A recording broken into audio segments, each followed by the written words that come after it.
In 15 years in Hollywood, no one in Hollywood has a memory of going to a sold-out Kevin Hart show, there being a line for him ever getting a standing ovation at any comedy club. What's up, y'all? What's up? It's I'm gonna address this Katt Williams thing one time, man.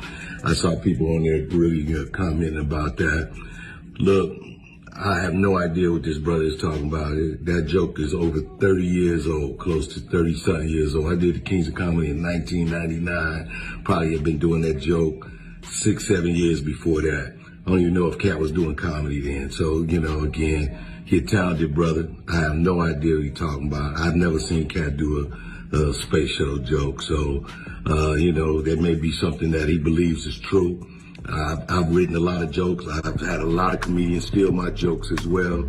So I understand if you feel, you know, slighted by that, but that's my joke. That's my joke, dog. Driving a space shuttle to the moon, cigarette, cutie pie rocking in the background, parallel parking the space shuttle. It's my joke, dog. So. 2 years later, he's doing that as his last joke on the Kings of Comedy. And he's doing it verbatim. He's just changed my car into a spaceship.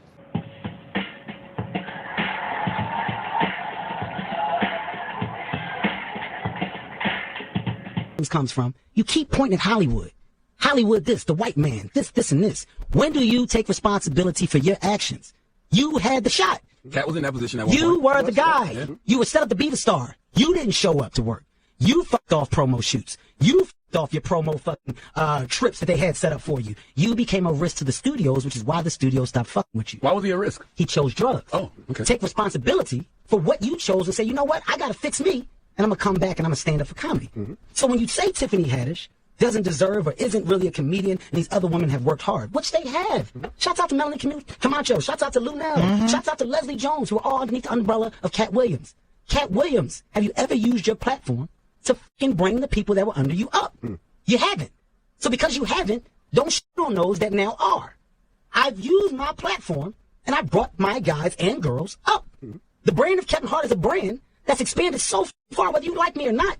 My presence in comedy will forever be felt. I don't know if you guys noticed, but Katt Williams bought the Knicks. He definitely bought it. He bought the Knicks, and it's rumored that he took the Knicks back. He made the team. He played. He played. Oh, he played. He played with the Knicks.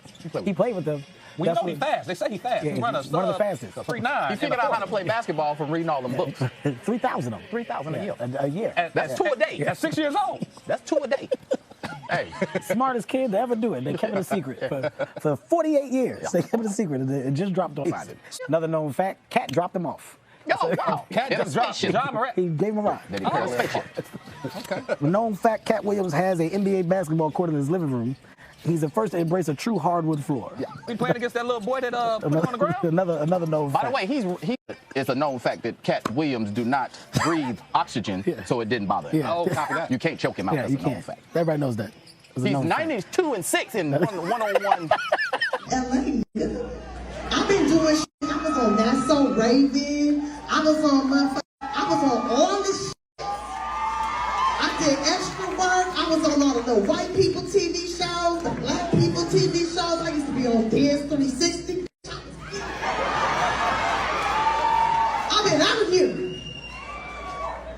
I've been telling jokes since 1996. 1996. This man said, oh, they wouldn't let her perform in a comedy store. That's true. They wouldn't let me perform on the white nights in the comedy store, but I performed on all the black nights. They wouldn't let me perform on the white nights at the Improv, but I performed on all the black and Latino nights. She said, I'm not mad. I just wish he would get his facts right about me. Dang, I guess I will send him a reminder text. But are we sure that this is Katt Williams? He looks a lot like Charleston White. Hey, that nigga Ludacris, then responded to Katt Williams with a rap song. Whatever's heavy on my heart is always on my mind. Like Snoop's cannabis shredder, I'm always on my grind. They throwing shade cause niggas could never take my shine. I bring my watch collection on my jet, let me take my time. Like fine wine, I'm aging like Benjamin. Top 5, I'm worth mentioning. Bring me rappers, I'm lynching them. See the pendulum swing, Jesus with diamond thorns. Ludacris, swaddled in Gucci linens when I was born. Never been Illuminati, only Illuminati. And I only left with bitches when coming from any party. Now I'm married with kids, the evolution of life. Never been a clout chaser, never say shit for likes. R.I.P. John Singleton, you never have to flex when you earn every one of your facts. Fast and Furious checks. Afro with the sideburns. Yeah, that's my signature. Addictions on the rise. Comedians check your temperature. That was the weirdest shit out of all of it. Man, hey, listen. That was the craziest shit. That's what everybody overlooking the fact that Ludacris, he responded with a rap song. That lets you know how fucked up this shit is. If you say I've been at a gay party getting fine, I ain't finna make you no song. I'm finna call you a motherfucking lie. I'm gonna call you on your phone. You lying. You ain't seen me no mother. That made a rap. That responded with a jingle. Say, that lets you know he guilty. Come back with a rap song. A hell of a rap song. Ain't rapped in 20-some years. Ain't made a rap song in 20 years. Soon as Katt Williams say, hey, I seen you coming out that funny room though. With walking bow-legged, you were not needed before you went in. Your thighs were rubbed together. You come out of there bow-legged. That boy say now he gonna make a song. I ain't never was on my mind. They made a commercial jingle to respond to Katt Williams instead of saying you a goddamn lie. That's how you call it. That's how you tell he lying. You don't go write no 116 bar for no nigga. You get on the airwaves and say he lying, baby. Motherfucker ain't never seen me coming out there and play walking bow-legged. Say, boy. Hey, bro. Say, the thing, because ain't nobody came out and called him a motherfucking lie. Trick Daddy, the only one say, I kick your ass. I'm a stripper. Rest of them they've been talking circles. That's why I told you I only want 5 million. And I don't want to make too many white friends, because that shit come from making white friends. Yeah. Quincy Jones them was the last, Dr. Dre them and did it. They the last nigga be with them boys. Rest of that shit come from them white folks, wanting to be on them white folks stages. I'm gonna keep getting hit in the head with guns at the barbershop and throwing flower pots. This is much safer than getting your shit around. Fuck around and find out I got a big and all the white boy got to suck it. You want to be in that movie, don't you, Charles? Yeah, I heard you got a lumberjack. Who told you that? Harry. Who told Harry? Puffy. Who told Puffy? Usher. Who told Usher? Somebody. Internet going crazy. Comments that Katt Williams made. Whatever. I can't speak on behalf of the other comedians, but the only thing I can speak for is myself. Katt made some comments on Shannon Sharp's show about when I was on Shannon Sharp, was telling him the story of some of the behind the scenes from Friday After Next. Let's start with that. When I went out there, let's just go back. In 2000, I was the host of BET Comic View, and in the season 2004. I also worked on this show called Live from LA. That was my first job with BET, and that's where I met Ice Cube, if I'm not mistaken. And Ice Cube was like, hey man, I like your work. I want to do some stuff with you. I want to put you in some movies. And Ice Cube started putting me in movies, which really helped my career. I was in All About the Benjamins, but of course, when they changed the ending of it, that part didn't make any sense. But then he put me in Friday After Next. And just for clarification, I went out to audition for Friday After Next as Money Mike, not the Santa Claus. And that is the honest God truth. I had no reason to go on there and to go on Shannon Sharp's show and lie about any of that. That's what I auditioned for. Was Money Mike, and I guess the producers, Cube, and everybody saw something different. And I think that Money Mike character, Special K, was going to come off as kind of like just a guy who was hanging around in the strip mall who was just kind of being annoying and almost like a crackhead type of character. That was right. Just, so I guess when Katt Williams did it, they added the whole pimp twist to that character, which was actually a better decision and made it funnier. Because ain't no way in the hell I could have executed that role like that. And I'm glad that they made that decision and they put me in a Santa Claus role, which was actually perfect. So when I got back to L.A., they said, hey, your role has changed. You're going to be the Santa Claus. And here's the Santa Claus suit. Put it on, and here's your lines. Sat in the trailer, went over the lines, went over my stuff with Cube, and the rest is history. Had no reason. I just want to clarify that. Had no reason to lie about that. As a matter of fact, my manager at the time, Gary Abdo, who is still one of my best friends, who also helped start my career, and he's the owner of the Atlanta Comedy Theater in Atlanta. We got him on the phone. Just to clarify, Gary Abdo, good morning. Good morning, Ricky. How are you, my friend? Oh, I'm good, man. Just for clarification, you was my manager at the time. We went to L.A. together for the audition. Cube wanted to see us. What is your version? Yeah, well, we're old, and that was 23 years ago. So, our memories are what our memories are.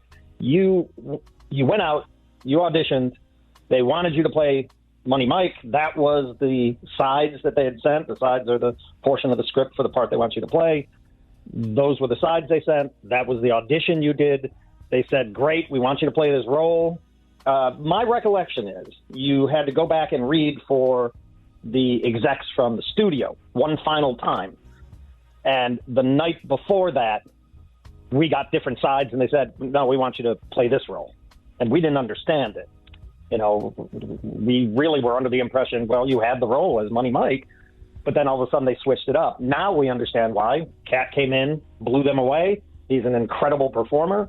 That was probably one of the most iconic breakout parts in movie history. I mean, that was literally Katt's first movie. Friday was not Chris Tucker's first movie. Next Friday was not Mike Epps' first movie.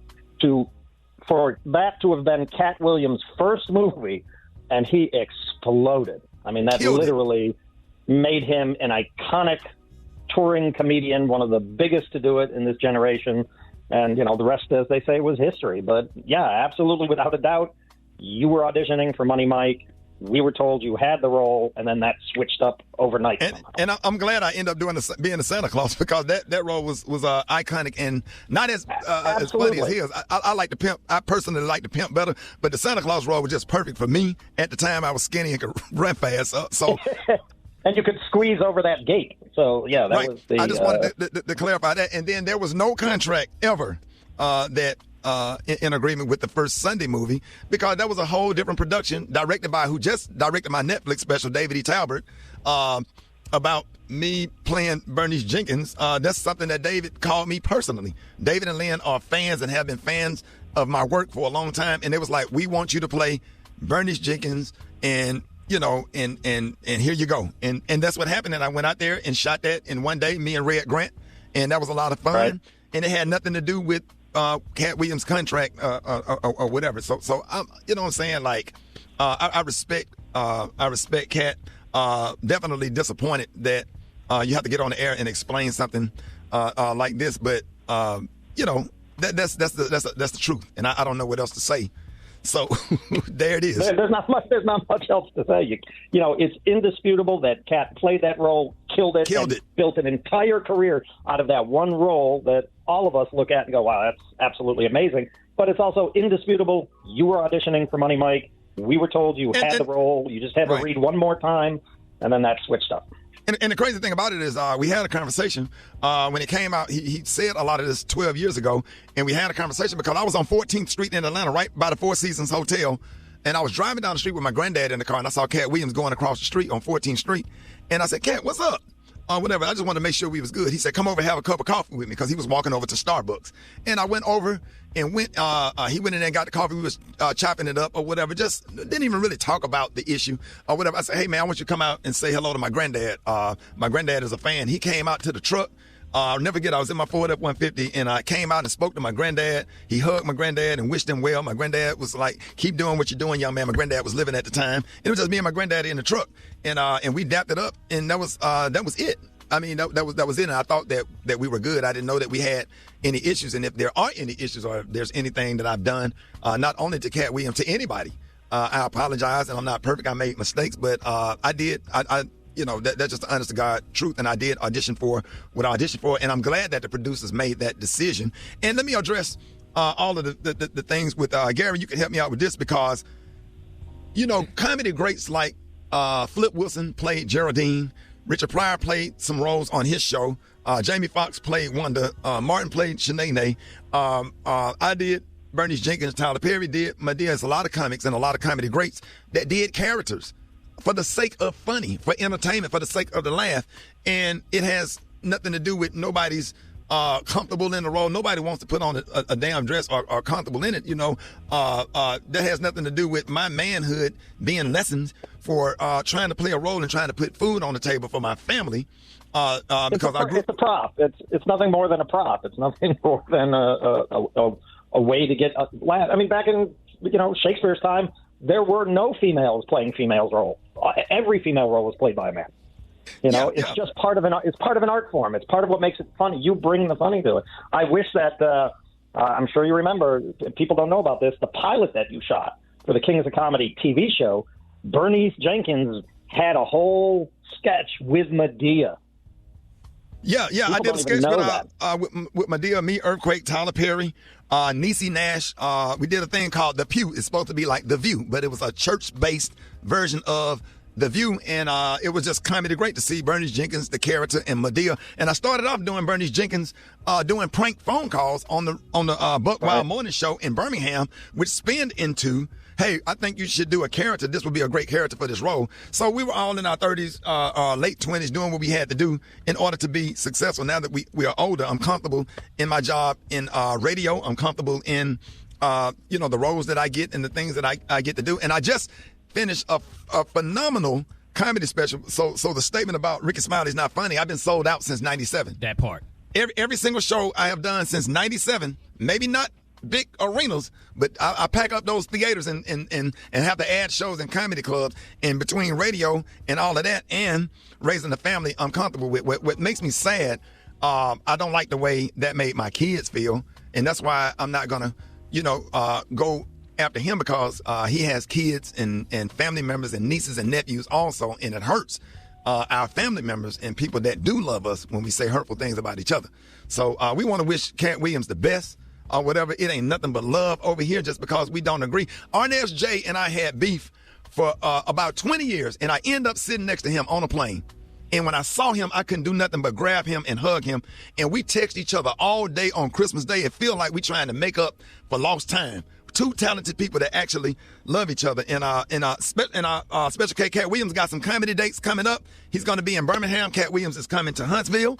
I want y'all to go out and support him. I want y'all to pack those damn theaters and show nothing but unconditional love to him and to any comic that come into our space, Birmingham, Huntsville. That's like my area or whatever, where I grew up or whatever. K, you got the dates?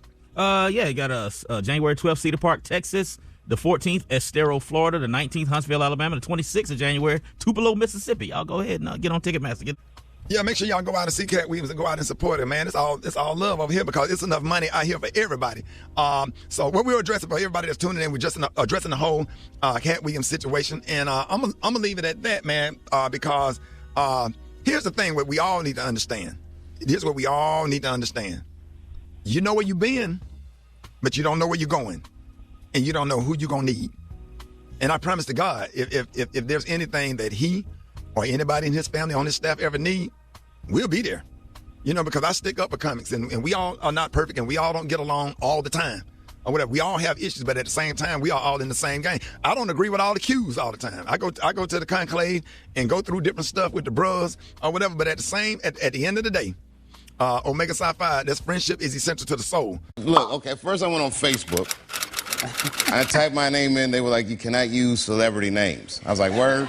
So then I see a fake Dave Chappelle on Facebook. I go on Twitter, and the same thing. It's like, oh, it's a fake Dave Chappelle. My name, my picture was not me. No. So I stopped following the guy. And it turned out, Jimmy, the guy was like hilarious. Girls were tweeting him all these sexy messages. I'm like, dang, who is this guy?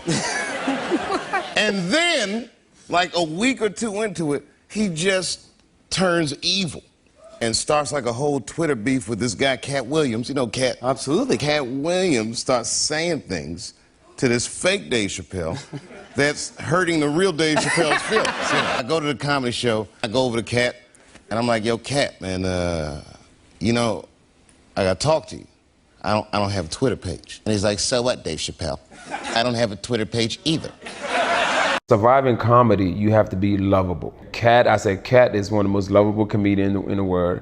And what I meant to say on the interview was, I meant to say, I don't give a how much crack y'all think that smoke. He's the most lovable. But instead I said, I don't care how much crack he smoked. And I've never seen Katt smoke no crack. But I was hoping he wasn't going to take it personal, because even Noriega hit me up after that whole thing came out about me mentioning Katt, and he didn't even remember. Like, he said, when did this happen? Because I mentioned I was on Drink Champ, and this interview, and he hit me up, like, he DM'd me like, hey Mike, what did you say on there that I missed? That's how much that's how much of a love. That's how you know I wasn't even insulting this guy. It was more giving him his props. Katt Williams was talking about himself once, and Katt Williams is a crazy person, but a brilliant comedian. And he said something that I've always thought. And he's like, I'm not a fan of me. And he goes like, I don't particularly like me. It's like, that is why he's great. Because that makes you work so hard. Like, the worst thing a comedian can be in the beginning is sure of themselves and then incompetent at the same time. It's horrible.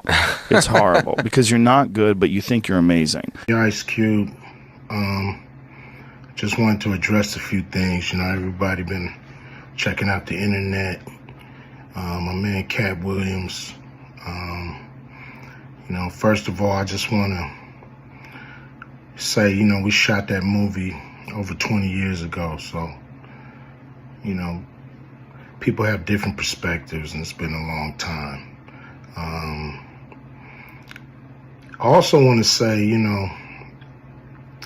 every comedian that I've worked with, every comedian that I've put in a movie, I only put them in the movie because I thought they was funny. I thought they was perfect for the part. I tried to put them in a position to win. That's what it's all about, I look at from, Chris Tucker and Bernie Mac and Mike Epps, Katt Williams, Ricky Smiley, Michael Blackson, Cedric, Kevin Hart. All these guys I know are funny as hell. I didn't discover them. They were doing their stand-up or doing their thing, and I knew that they were great and that they could act, and that if I have an opportunity, I was going to give them an opportunity. To me, that's what it's all about. As far as specific things, Katt was 100 on a few things. Most of what he was saying, a couple things, I just want to clarify. When we bring in a new, comedian, we do have them try out for different roles. So Ricky did give Money Mike a shot. But when we saw him and, we kind of saw how he moved and how he was, auditioning, we decided that he would be a better, Santa Claus, which was, to me, the perfect casting. When we saw Mike, damn, I call him Money Mike. When we saw Katt, when I saw him, I just knew that he was perfect for Money Mike. And, Katt, said he wrote his role, which, the role was written, but he enhanced it. This is why Katt was so dope in the movie. Money Mike had a small role, about as big as the Santa Claus role, but when we start filming, he was giving us such magic that we kept expanding his role and giving him more to do because he was on point. When we shoot these movies, for one, the scripts are fire, or they wouldn't even do it. The scripts are laugh out funny. But we shoot the script, but once we get what we need from the script, we let the comedians ad-lib, riff, play with the words, do their thing. We give them a take where they can, or 2, 3 takes where they can go off and do what they feel. Sometimes it makes the movie, sometimes it don't. When somebody gives you jewels, you want to try to make sure that makes the movie. So in the movie, there's second thing I want to clear up. It was never I would never shoot a rape scene in a movie, especially like Friday, where you actually see this happening on camera. That ain't my style. If you check out any of my movies, they not raunchy. We did a movie called Players Club where the subject matter was a little raunchy, but for the most part, even that, we left it to your imagination. So the only reason that kind of stuff was in the movie is because you have 3 villains in Friday After Next. You have Santa Claus stealing presents. You have Damon, just got out of prison, sweating. Craig and Day for the rent money. And then you have Money Mike, a pimp that treats his woman, like a property. So Craig is always fighting the villains in the movie, from the Joker brothers to Debo. And so we already had Craig fighting Santa Claus. And the only real way to get rid of the other 2 villains was to have them go against each other. And the plier joke was always in the script, was never, we would never ever show that, that's not my style if you look at any of my movies. So, that was never a discussion, we, at that point in everybody's career, we would listen to a certain extent, but we wasn't gonna change the movie for any actor. We do what we feel, and if it was a rape scene, it would have been in the movie. There was no reason not to shoot it. But that's not my style. I don't even like that kind of shit in movies, on camera. And so, that was, to me, a little discrepancy there. Katt, he wrote a lot of his part because, like I said, he was giving us jewels, so we were keeping the camera rolling. He was coming off the dome. He was coming prepared every day to steal the show. That was his mission. And, that's what he did, with the movie. And it launched his career, And I'm proud of the movie. I'm proud of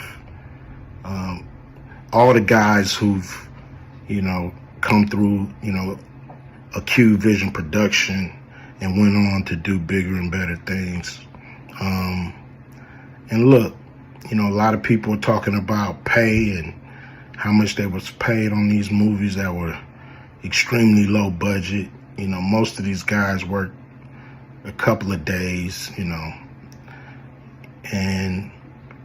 when you're doing a movie, there's over 100 people working on the movie that need to get paid. Most of them got to get paid every day.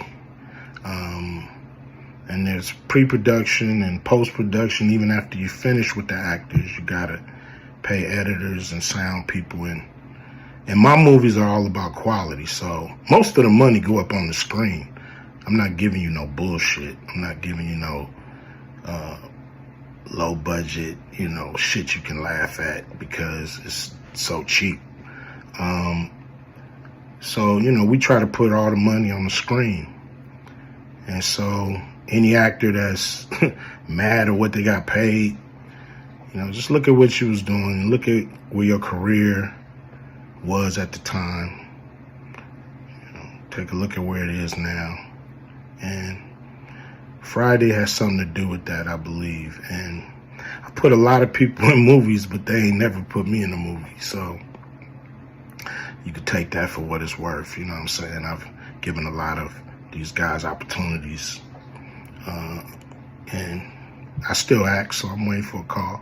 I ain't got to produce everything or write everything. I got love for all the comedians that I've worked with. Got, much love for Katt. He spoke up for me a lot. And I just wanted to be clear and clarify some things. And shit, man. I hope y'all have a good 2024. Yeah. Katt Williams went on Shannon Sharp's podcast, Club Shay Shay, and nobody was safe, brother. Nobody. Here's my thing. Katt talked about Cedric the Entertainer. He talked about D.L. Hughley, and good and bad. I'm not just saying this isn't all bad. He talked about Mark Curry, Steve Harvey, Ricky Smiley. My name came up. Tiffany Haddish, Wanda Smith. Let me think. Am I forgetting? Let me see. He started off. The thing is, he comes in, guns a-blazing. It's not even like a feeling out portion of the show. Katt just came in and immediately went in on Ricky. It all started with Friday. And as I'm watching it, and here's the thing about Katt. We all got opinions on comedians, and Katt doesn't hold his opinion back. I do. I'll be honest with you. There's some comedians I find funny, some I find hacky. I don't feel the need to air it to the masses. I'll keep that to myself because I like to be Switzerland in all this. I like to be. Kevin Hart got it with. I remember when Chris Brown and Drake had the beef. Right later on, they came together, They did a song, did a music video together. And I remember Kevin was cool with both. Kevin was cool with Chris, and he was cool with Drake. Like, really cool with both. And I was thinking, how's Kevin going to navigate this? Because some people, man, when you got beef, they're like, either you're with me or against me. And I'm more Switzerland. I tend to try to get along with everybody. You never know when work's going to come your way. Somebody might have a project. They're thinking of you. So I kind of keep, if I have anything negative, just out and out negative for no reason, unsolicited, I tend to keep it to myself. Now, if you talk shit about me or the Monique situation years ago when she compared Will Packer to Harvey Weinstein, I spoke up on that because Will's my friend. He's put me in 3 movies, produced one of my comedy specials, and I was just like, I don't know your beef with Tyler. I don't know your beef with Oprah. That has nothing to do with me. But you spoke on my friend. You compared him to, a sexual predator, and I didn't like it. So I just spoke up. And that was kind of out of character of me. But I'm not going to say I'm never going to speak up. I'm going to stand up for myself if you're talking shit about me. But as far as like just unsolicited going in on people, that's just not me. Katt's different. You ask Katt a question, he's going to give you his answer unfiltered, unsolicited. You could get mad about it, or you'd be like, that's really how he feels. But regardless whether you agree or you disagree with what Katt is saying on Shannon Sharp's podcast, you're watching. It's getting everybody's attention because people are commenting on it. He went in on Faison, who's my boy. I love Faison. But then Faison started making posts on Instagram that I'm laughing at. So at the same time, I'm looking at Katt going, oh, I'm looking at Faison going, oh. Now, if I see Katt, I'm still going to be cool with Katt. Katt's always been cool with me. He's done some cool things for me in my life. Faison, still going to be cool with Faison. That's my boy. And even then, I could talk to Katt about Faison and not have to go in on Faison. I could talk to Faison about Katt and not feel like I have to piggyback it and go in on Katt. I just sit and listen and laugh at it all. Because if you're a comedian and you're a true stand-up comedian, we're offense-proof. We cannot be offended by anything. We can catch strays. We can catch arrows like everybody else. And we always say, like, just be honest. Don't say something behind my back. Whether you like Katt or not, he's not going to talk behind your back. However he feels about you, that's how he feels about you. Now, he did say one thing.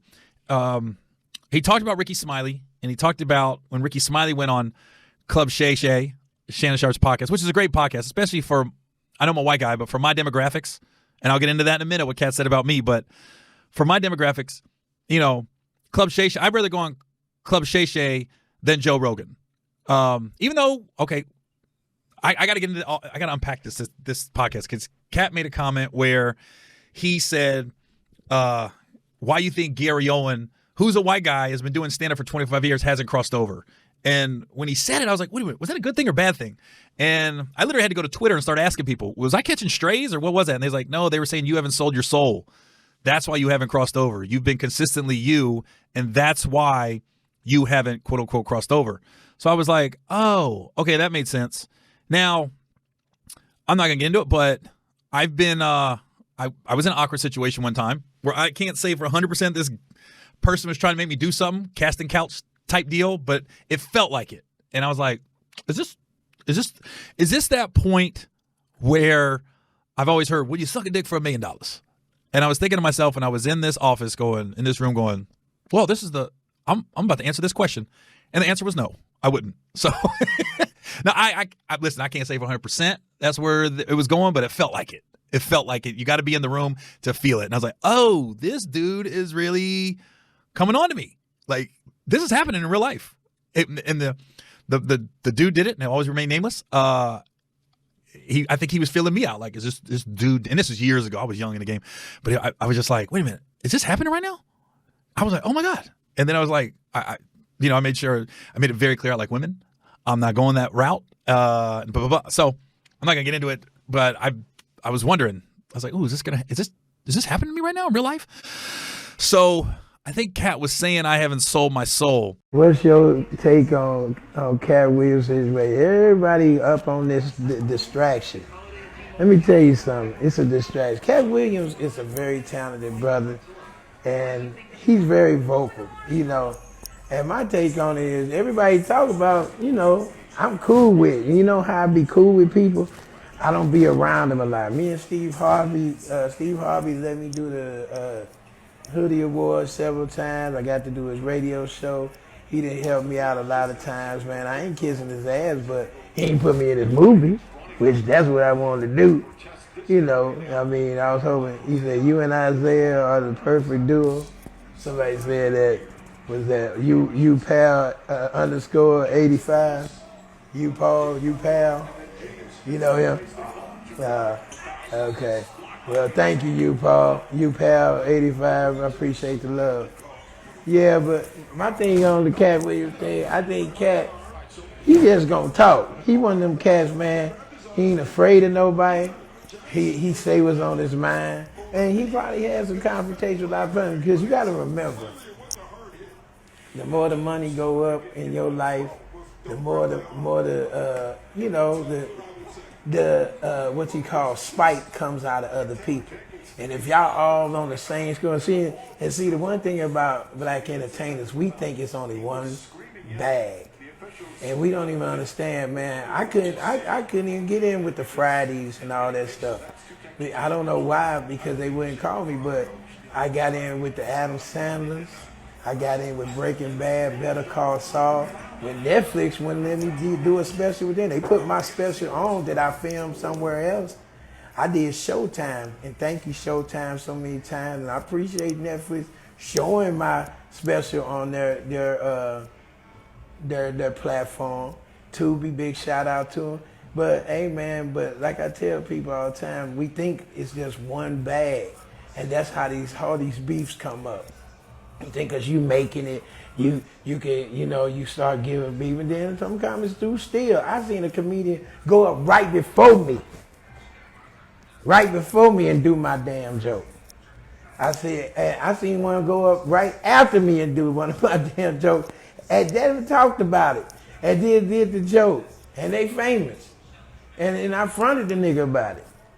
But when Katt talked about his experiences, and some of it might be a far-fetched, and it might be some of it's comedy. He a comedian, and you be thinking everything he say is beef, and some of the stuff he probably got beef with. He know these people. This dude, I want some of that good career. I don't want the bull crap that he going through. But man, that brother was making $100,000 a show. He showed that on a video one time. He was making $100,000 a show. All I need is 1 year of that, Lord. 1 year, Jesus. I claim it in your mighty name. But my thing is, man, I know all these comics, man, and from Quake to Ricky Smiley. And Ricky Smiley looked out for me, man. I ain't got locked up in Oklahoma. Can you do a starting in 5 minutes, like a 9:50? Yeah, that's fine. Thank you, Jesus. That dude look just like Jesus. the white Jesus. But,